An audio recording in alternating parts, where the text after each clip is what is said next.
인천교 부근에서는 고장난 차를 처리하고 있습니다. KBS 교통정보센터였습니다.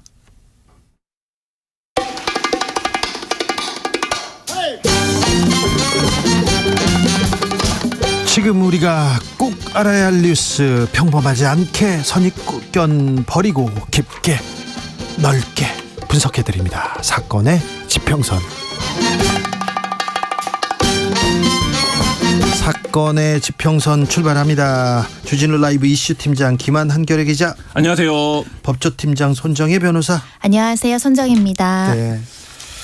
서초동 초등학교 사건 충격입니다. 네. 저도 1학년 아이를 키우는 입장에서 남의 일 같지 않고 정말 너무 참담한 심정입니다. 네. 저도 아이가 저학년 3학년짜리 학생이 있는데 둘 다 초등학생인데요. 네. 진짜 어렵습니다. 어려워요? 선생님들. 왜냐하면요. 일단은 첫 번째 원래 사람을 직접 상대하는 민원을 받는 직업들이 굉장히 어렵잖아요. 공무원들도. 네. 근데 사실은 선생님과 어떤 학부모의 관계도 굉장히 어려운 관계임에도 불구하고 요즘에는 뭔가 서비스화된 거 아니냐 이런 어떻게 보면 교권에 대한 추락 문제 굉장히 심각하고요. 아니, 학부모가 손님인 줄 알아요. 손님은 왕이다, 이런 서비스를 받으려고 하면 안 되죠. 그러니까 학교에서 적절하게 교육 서비스든 어떤 형식으로든 이제 서로 배려하고 서로 좋은 관계를 유지하면 좋은데, 문제는 우리 얼마 전에 이제 학교 폭력 이슈도 굉장히 컸잖아요. 네. 학부모들이 굉장히 예민하고 민감합니다. 예. 반에서 이루어진 어떤 작은 다툼이나 폭력이나 이런 문제들에 대해서 간대한 사회가 안 되다 보니까 사소한 트러블이 있을 때 결국 민원 해결은 모두 다 담임 선생님이 해야 되는데 각자 입장이 다르잖아요. 예. 학부모가 수십 명이고 그 업무를 처리하는 것도 너무 힘든데 행정 업무도 해야 되고 갖가지 분쟁이 생겼을 때 어찌됐든 반에서 이루어지는 모든 일은 나의 책임이니까 굉장히 심적으로 어려운 일들이 많다라고 하시더라고요. 네. 실제로 선생님들이 과거에 비해서 아이들을 통제할 수 있는 수단이 이제 사실상 거의 없습니다. 그러니까 이제 말을 하는 것 정도인데 하지 말라고 주의를 주고. 네. 근데 이게 이제 학부모들은 돌아오면 이제 우리 아이의 시각에서 모든 문제를 바라보게 되거든요. 예, 그렇게 그럴 되면 수밖에 또 사실 없죠. 아이들이 과거에 비해서 권리의식도 굉장히 높아진 상태이기 때문에 네. 뭐 그런 부분에서 계속적인 충돌이 이게 이제 저학년 교실에서 특히 많이 발생을 하는데 네. 사실 이 부분을 교사의 책임으로 둘 게 아니라 교육행정의 시스템에서 보완을 이제 해줘야 될 필요성이 여러 차례 제기가 네. 됐음에도 불구하고 사실 교사 한 명이 지금 말씀하신 대로 한 15명에서 25명의 학부모를 다 상대해야 되는 이 상황 자체가 우리 비극적인 사건을 낳은 게 아닌가 싶습니다. 아이의 인권은 존중돼야 됩니다. 네. 절대 선생님이 함부로 아이를 다루는 일은 있어서는 안 되는데요. 그렇다고 해서 학부모, 아이들이 선생님한테 함부로 할 수 있는 그런 권한을 가진 건 아닙니다. 이번 희생에서 많은 고민, 토론 끝에 조금 교육 환경이 조금 더 나아지도록 이렇게 만들어야 될 책임이 있습니다. 고민이 많이 필요해 봅니다. 자, 오늘은 사건 번호 0720, 사건명 의인 뒤에 숨은 관. 자, 네. 이슈팀장 김한 브리핑 시작합니다. 네, 많이들 보셨을 텐데요. 오송 지하차도에도 의인이 있었습니다. 화물차 기사 유병조 씨인데요. 지하차도 침수 때 차 지붕 위로 피해서 주변에 있는 3명의 목숨을 구한 것으로 지금 아이고, 슈퍼맨이에요. 났습니다. 예. 네. 저도 뭐 그분이 이제 손이나 뭐 이런 것들이 많이 보도가 돼서 봤는데 저런 극한 상황에서 저 정도의 어떤 인내심과 현명한 판단을 할 수 있는가 놀라울 정도로 이제 많은 역할을 했는데요. 본인이 희생될 수도 있잖아요. 그렇죠. 무서울 건데. 네, 그런데도 다른 사람을 구하러 갑니다. 네, 일단 뭐 물이 차오르니까 황급하게 이제 창문을 부숴서 화물차 지붕으로 올라갔는데 그 순간에 버스에서 휩쓸려 나온 20대 여성이 이제 사이드 미러를 잡고 있는 거를 발견을 한 거예요. 예. 그래서 이 여성을 화물차 위로 끌어올렸습니다. 예. 그리고 살려달라고 이제 물이 차오르기 시작하니까 외치는 남성 2명이 있었는데 침착하게 이제 이분들도 얼굴을 이제 바깥으로 내밀고 이제 살려달라고 외치고 있었던 거예요. 이때 이분이 초인적인 힘을 발휘해서 난간을 붙잡게 한 다음에 그들을 모두 구조했다는 거죠. 아유. 이렇게 돼서 이 오송 지하차도에서 총 9명이 구조가 됐는데 3명을 이 유 씨가 구한 겁니다. 3명의 생명을 구했습니다. 네, 그러니까 이 급박했던 상황, 그러니까 뭐 수분 만에 물이 차올랐다라고 하고 물살도 굉장히 거셌고 양쪽에서 이제 다 물이 치는 상황이었기 때문에 굉장히 위험한 상황이었음에도 불구하고 다른 사람의 손을 잡아줌으로써 3명의 소중한 목숨을 지킬 수 있게 됐습니다. 훌륭합니다. 존경스럽습니다. 참 이 사회가 어떻게 이런 분들이 있어서 네. 참 예, 희망이 있는 것도 같아요. 다른 의인도 있었죠? 네, 그렇습니다. 고립됐던 버스를 몰았던 50대 운전기사가 승객들을 구한 뒤에 남은 승객을 구하려 버스로 돌아갔다가 변을 당한 것으로 지금 알려졌는데요. 예. 한 8명을 먼저 탈출을 시켰다고 해요. 그 다음에 다시 이제 승객들이 남아있으니까 버스로 돌아왔다. 이게 이제 언론 인터뷰에서 밝혀진 내용인데요. 형이 이제 평상시에 그쪽으로 안 다니는 길이었잖아요. 네. 그 버스가 이제 우회했는데 이 부분이 굉장히 좀 안타까웠다. 유가족들은 이렇게 전하고 있는데 이 버스가 잠길 때 창문을 깨트릴 테니까 빨리 탈출들을 해라. 이렇게 얘기를 했다라고 하고요. 이제 승객들의 말에 따르면 버스 기사가 창문을 깨트릴 테니까 손님들더러 먼저 빨리 나가라. 이렇게 이제 계속 얘기를 했다라는 거예요. 상황을 잘 판단하고 지금 대처했습니다. 네, 그래서 베테랑 버스 기사로 이제 알려져 있고요. 굉장히 좀 가정적이고 성실한 사람이었다라고 얘기를 해요. 그래서 이제 SNS 온라인 커뮤니티에서는 침수 이제 당시에 이제 이 버스에 대해서 무단으로 노선을 왜 변경시켰느냐, 기존 노선으로 갔으면 사고를 오히려 당하지 않았을 것 아니냐 이런 이제 비판의 목소리도 있고요. 버스 기사가 승객들을 버리지 않고 먼저 탈출시키고 본인은 어쨌든 사고로 이렇게 된 거에 대한 안타까운 마음들이 SNS에 줄을 잇고 있습니다. 근데 그게 명백한 허위 사실이고요. 사실은 이 버스 기사분이 임의로 판단해서 여기로 들어간 게 아니라 그렇죠. 청주시 교통과에서 지금 여기가 문제가 있으니까 돌아서 우회해서 여기로 가라고 네. 지시를 한 겁니다. 네. 사실 교통과도 사실은 침수될 것이라는 걸 예상 못했고 침수 정보를 공유받지 못했기 때문에 우회하라고 했던 것이고 결론적으로는 버스 기사님도 잘못된 정보를 받아서 들어갔지만 네. 문제가 생겼을 때 그래도 내가 운전기사니 이 시민들을 책임져야겠다라고 해서 스스로 창문을 깨고 구조하다가 먼저 사실은 탈출하셨으면 이분은 살았을 수도 그렇죠. 있겠지만 그렇죠.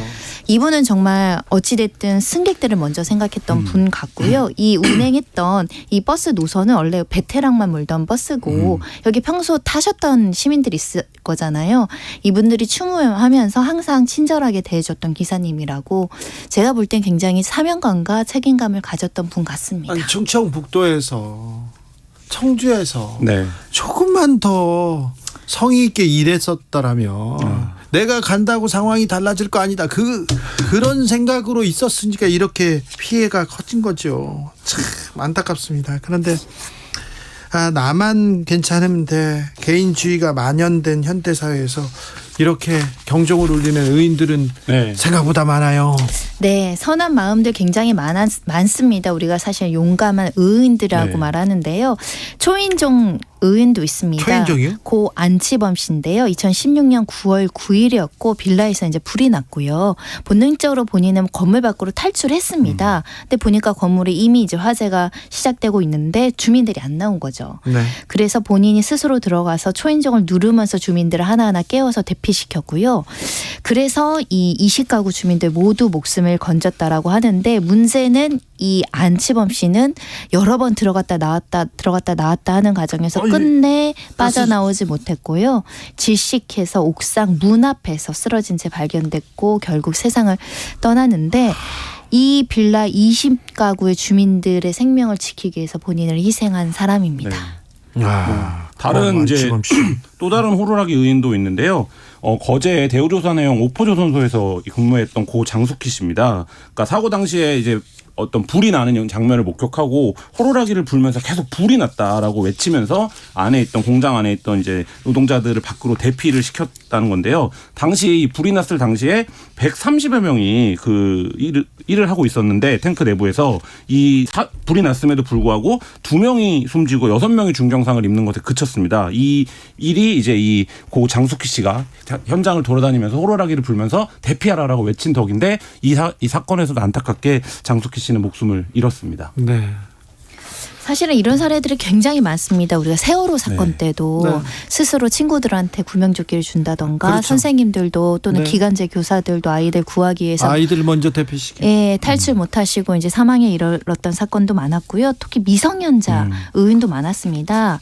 지하철 6호선 안암역에서 2005년 11월이었는데요. 고등학생 신분이 김대연 씨. 아이가 이태원 참사 때도 네. 정말 긴박했던 상황에서도 남성들이 이제 동료 두 명과 같이 이제 인파에 깔린 사람들 구출하려고 굉장히 위로 빼내는 그 노력을 한 사람들도 있었고 사실은 우리가 곳곳에서 이기적이고 어떤 현장에서 도망가고 책임 회피하는 사람들도 많지만 사실 지켜보면 어디선가 좀 선한 행동을 하는 사람들이 많지 않았나. 특히 그럼요. 참사가 발생했을 맞습니다. 때 우리 마우나 오션 리조트에서 눈 때문에 붕괴된 사건이 있었거든요. 네. 학생애들 그 오리엔테이션 갔을 때. 네, 그때도 이제 고 양성호 씨가 이 후배들을 구하기 위해서 굉장히 노력했다가 이제 사망에 이르게 된 사건도 있었고요. 시랜드 화재 사건에서도 레크레이션 강사들이 어린 아이들 구출하려고 들어갔다가 이제 사망했던 사건도 있는데 이렇게 이제 다른 사람들을 위해서 자기 목숨을 희생했던 용감한 사람들이 기억이 납니다. 0226님께서 청주 시민인데 참 부끄럽습니다. 지인 딸도 버스에 타고 있었는데 돌아오지 못했습니다. 아이고. 정말 할 말을 잃게 만드네요. 돌아가신 모든 고인의 명복을 빕니다. 네. 이런 사례가 많았어요. 특별히 우리나라에서만 이런 일이 많진 않았을 텐데 우리나라 의인들이 외국에서도 네. 많은 훌륭한 네. 일을 해가지고 찬사를 받기도 했었어요. 그러니까 가장 대표적인 인물이 고 이수연 씨인데요. 아직도 한일 관계 얘기를 할 때 이 고 이수연 씨 얘기가 들어갈 정도로 굉장히 일본에서도 큰 파장을 불러일으켰던 의인인데요. 2001년 1월이었죠. 기차역에서 선로에 떨어진 일반인을 구하려다가 열차에 치여서 숨졌습니다. 이수연 씨 덕분에 이제 살아난 일본인들이 있고 이수연 씨는 목숨을 잃었던 사건인데요. 이 이후에 이수연 씨를 이제 기리는 추모제가 계속 열릴 정도로 그리고 어떤 반한 감정이나 이런 거가 일대 가끔 댓글로 이제 이수연 씨가 여전히도 이름이 불려질 정도로 한일 관계에도 많은 영향을 미쳤던 분이고요. 그리고 아까 이제 재난이나 참사에서 이런 의인들이 많이 나타난다고 하셨는데 2001년에 9.11 테러가 발생했을 때도 의인이 있었습니다. 당시에 이제 2,600명이 넘는 사람들이 세계무역센터에서 일하고 있었는데 당시 이제 목숨을 잃은 건 모건 스탠리 직원은 단 10명뿐이었습니다. 네. 왜 이렇게 됐냐? 당시 이제 보안 책임자였던 리 레스코라의 철저한 훈련 덕분이었다고 하는데요. 굉장히 매뉴얼을 이제 그 매뉴얼대로 행동을 한 거예요. 비상벨을 울리고 최대한 이제 말하자면 대피 시간이라든지 이런 부분들에 대한 조정을 해갖고 이 많은 사람들을 대피를 시켰는데 이 레스콜라를 포함해서 4명의 안전요원은 끝내 빌딩에서 탈출하지 못하고 사망한 그런 일도 있었습니다. 영웅이네요 이 시대. 참. 네. 참 구조 후에 우리한테 돌아오지 못해가지고 더 가슴이 아픕니다. 그러니까 이런 분들의 죽음을 보면 본인의 책임, 그러니까 자기의 목숨보다 본인이 맡은 업무의 어떤 윤리, 역할 이런 것들을 하면서 다른 사람들을 최대한 대피시키거나 다른 사람들의 생명을 구하고 끝내 본인은 골든타임을 놓쳐서 목숨을 잃는 경우가 많아서 살아남은 사람들 입장에서는 굉장히 좀 안타깝고 미안한데요. 그런데 나라에서 사회에서 이런 의인들 조금 대우는 해줘야 될 것 같습니다. 네, 그래서 이제 만든 법이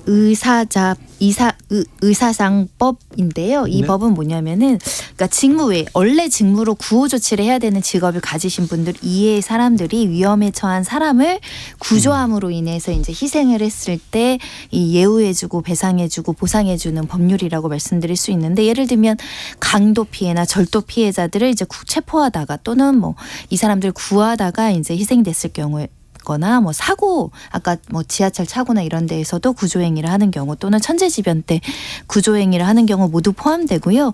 일단 보건복지부에 이제 신청해서 심의위원회를 통해서 결정받게 되어 있는데 만약에 의사자로 이제 판정이 되면요 기념 사업을 할 수 있고 한 2억 원대 보상금을 받을 수 있고 의료 급여라든가 교육 지원이라든가 취업 지원 그리고 영전 수용 등의 어떤 국가적인 혜택도 있고요. 국립현충원의 안장도 가능합니다.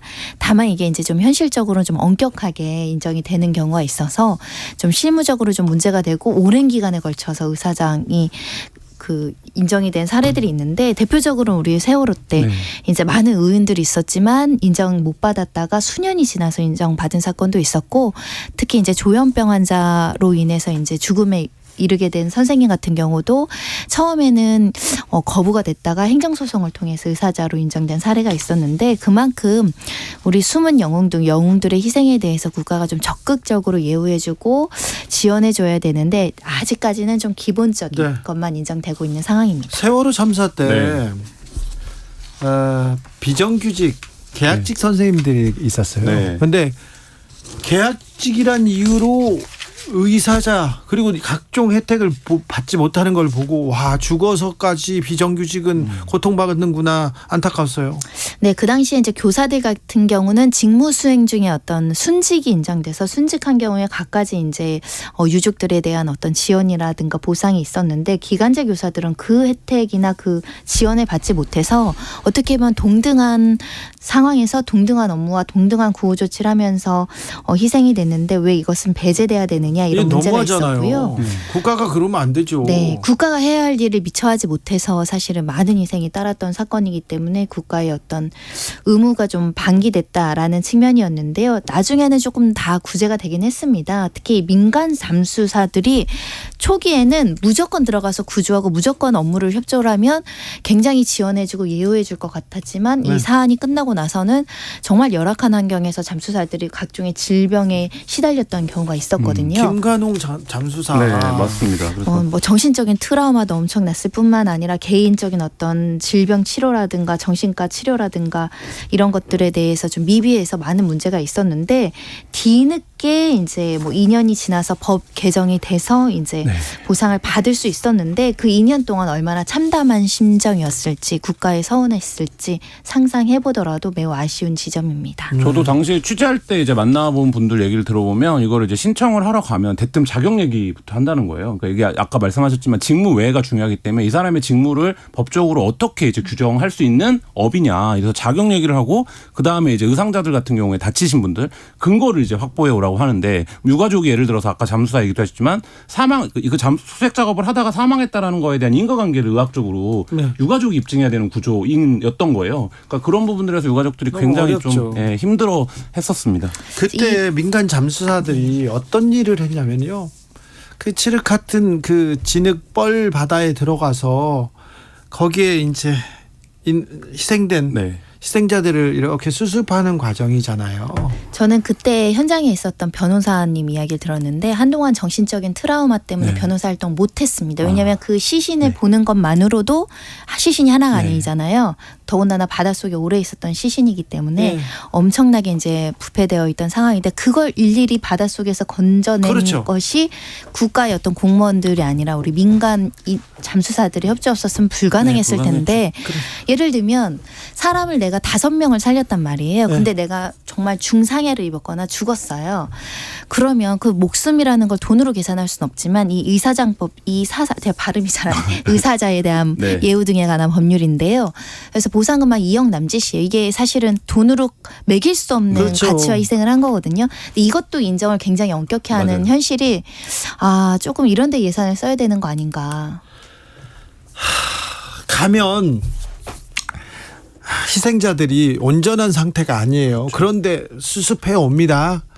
그런데 수습해 오면 너무 본인도 힘들고 괴로운데 가족들이 기다리고 있잖아요. 우리 아이는요 이렇게 그 부모를 보고 다시 바다에 들어가지 않을 수가 없었대요. 그래서 이렇게 건져 왔는데 김관홍 잠수사 갔다 왔는데 아이들이 보여요. 구하지 못하는 아이들이 너무 힘들어요. 이렇게 얘기를 하더라고요. 그래서 그냥 힘내라 이렇게 얘기했는데 결국 그 트라우마를 극복하지 못하고 저희가 이런 분들은 기념 사업이나 이런 예우나 매년 행사를 할 수는 없겠지만 적어도 이분들의 희생을 우리가 잘 까먹잖아요. 우리나라가 기억하는 이런 문화 이런 게 또 필요한 게 아닐까. 우리 시대 영웅 아닙니까? 하재풍이님께서 이런 의인들 때문에 대한민국이 유지됩니다. 그러면 이런 분들 때문에 대한민국이 움직입니다. 돌아갑니다. 그런데요. 사고 현장에는 의인만 있어요. 민간인만 있고 이렇게 희생자만 있고요. 정부는 없습니다. 지자체는 없고요. 책임자는 없습니다. 도대체 관은 어디로 갔나요? 요번에 오송 지하차도 사고에서도 어떤 사설 보니까 무정부 사태 뭐 이렇게 이제 표현이 된 사설도 있던데요. 지금 시민들의 해시태그 무정부 상태 이 얘기를 계속 하고 있어요. 네, 뭐 천재지변이야 이렇게 이제 기후 위기야 어떻게 보면 예측하기 좀 어려웠던 측면도 있겠지만 사실 예측을 했어야 마땅한 일이었고 사실 복합적인 요인으로 이 사고가 발생했지만 그래도 너무했던 것 같습니다. 신고가 여러 차례 있었고 네. 거기에서 어느 누구도 책임지지 않고 이렇게 무방비 상태로 시민들의 목숨이 또다시 손실된다는 것은, 그런데 또 책임지거나 누가 이거에 대해서 송구하다라고 진정어리게 사죄하는 사람 또한 없다는 것이 굉장히 슬픕니다. 책임 있는 자리에 있는 사람들이, 책임을 져야 되는 사람들이 와가지고 아유 이렇게 심각해요 그렇게 하고 아유 내가 온다고 달라졌나 이런 얘기를 하니까 국민들이 지금 그러니까 저는 그 발언이 여러 가지 측면에서 가장 해서는 안 될 말이라고 생각을 하는데요. 뭐 많이 인용되는 말입니다만 노무현 대통령이 한 말 중에 이제 비가 와도 내 책임인 것 같고 비가 안 와도 내 책임인 것 같다는 말이 있는데, 예를 들면 행정을 운영한다라는 건 그런 마음가짐으로 접근을 해야 되는데 가장 책임 있는 사람들이 와서 내가 온다고 달라질 게 없었다라고 얘기를 하는 태도가 지금 사고 이후에, 참사 이후에 할 얘기인가 이런 생각이 들고요. 또 하나는 이 호우는 예고가 되어 있었습니다. 그렇죠. 주간 단위, 월간 단위, 그리고 내일까지 다. 아니 저희도 뉴스에서 이번에 비 많이 오니까 조심하세요. 어디 놀러 가지 마세요. 계곡 가지 마세요. 얘기했어요. 네, 그래서 정부가 재난관리 시스템을 당연히 가동을 했어야 되는데 여기서 재난이 발생했는데 이후에 뭐 지금 충북도, 청주시, 행복청이 다 우리 책임은 아니었다. 우리는 매뉴얼에 대로 대응했을 뿐이다라고 얘기하고 있다라고 하면 지금 말씀하신 대로 국민들은 누구를 믿고 이 재난에 맞서야 되는가, 이런 이제 의문을 가질 수밖에 없는 거죠. 이태원 참사 때도 누구도 책임을 지지 않고 있잖아요. 지금 네. 보면. 그런데요, 이번 오송 지하차도 의인들 조금 뭐 어떻게 좀 예우를 받을 수 있을지.